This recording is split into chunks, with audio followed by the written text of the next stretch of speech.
पत्नी गर्भ नष्ट करी गिरफ हेले युवक युवती को ब्लैकमेल करी विवाह करथिले परे गर्भवती स्त्री को माड़ मारी गर्भ नष्ट करिथिबा अभियोग भरतपुर थाना रे अभियोग करथिले युवती अभियोग अनुसार कंधमाल जिला जी उदयगिरी थाना सीआरपीएफ कैंपस रे रहुथिबा रघुवीर नायक ब्लैकमेलिंग करी युवती को विवाह करथिले विवाह परे निर्यातना देथिले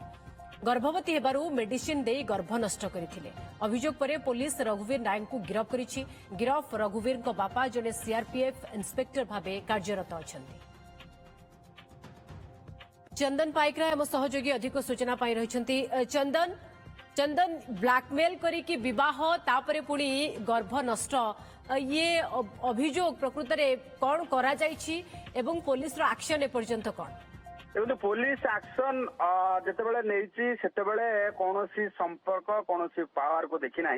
जड़े सीआरपीएफ इन्स्पेक्टर पुओ हेबा सत्वे मध्य तांको गिरफ करके कोर्ट चालान करा जायछि एवं तत्सहित जो भली भाबे से आईन को हाथ को नहीं संपूर्ण भाबे तांको उपरे आईन रो कार्यानुष्ठान निया जायछि तेणु एभली स्थिति रे से जेतेबेले जो रही जड़े युवती को भल पाउथिले एवं परवर्ती समय तांको ब्लैकमेलिंग करबा सहित विवाह कले विवाह करबा सहित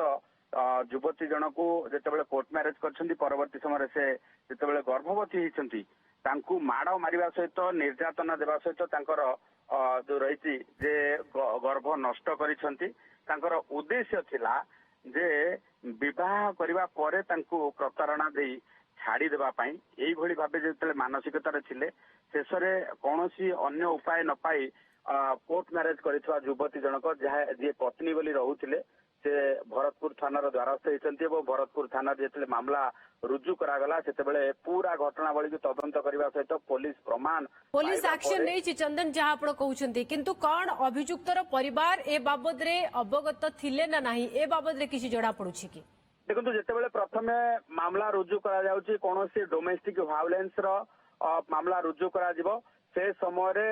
सुप्रीम कोर्ट को गाइडलाइन अनुसार परिवार लोकन को नोटिस करा जिवो एवं अभियुक्त को मध्य नोटिस करा जिवो पक्ष रखिबा पई मध्य यथेष्ट समय दिया जिवो एवं तांकर पक्ष रखिबा सहित पुलिस जेतेबेले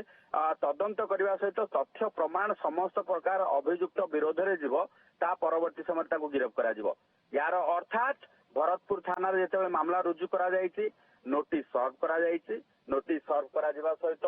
सब तथ्य प्रमाण जेतेबेले अभियुक्त एग्नेस्ट रे जायछि अभियुक्तर विरोध रे जायछि सेतेबेले कौनसी प्रकार संतोषजनक उत्तर दे पारि नाहंती किबा समाधान सूत्र बाहरी पारि नाही डोमेस्टिक वायलेंस अर्थात घरोई कली सहित प्रतारणा एवं ता सहित बेआईन गर्भ नष्ट करबा एभली भाबे संगीन मामला रे शेषरे सीआरपीएफ रो इन्स्पेक्टर को पुओ को भरतपुर थाना पुलिस गिरफ करके कोर्ट चालान करिछि अभियुक्त स्वामी तो गिरफ होइछि चंदन किंतु एबे देखिबा कथा जहा आपण कहिले जे अभियुक्तर परिवार भी कोन एथिरे किछि सेमानकर संपृक्ति थिला कि सेमाने ए बाबद रे अवगत थिले ना नाही नोटिस मध्ये होइछि एवं पुलिस जेतेबेले तदंत करिबो हुए तो ए कथा भी स्पष्ट हबो बहुत बहुत धन्यवाद आपनको समस्त सूचना पाई चंदन।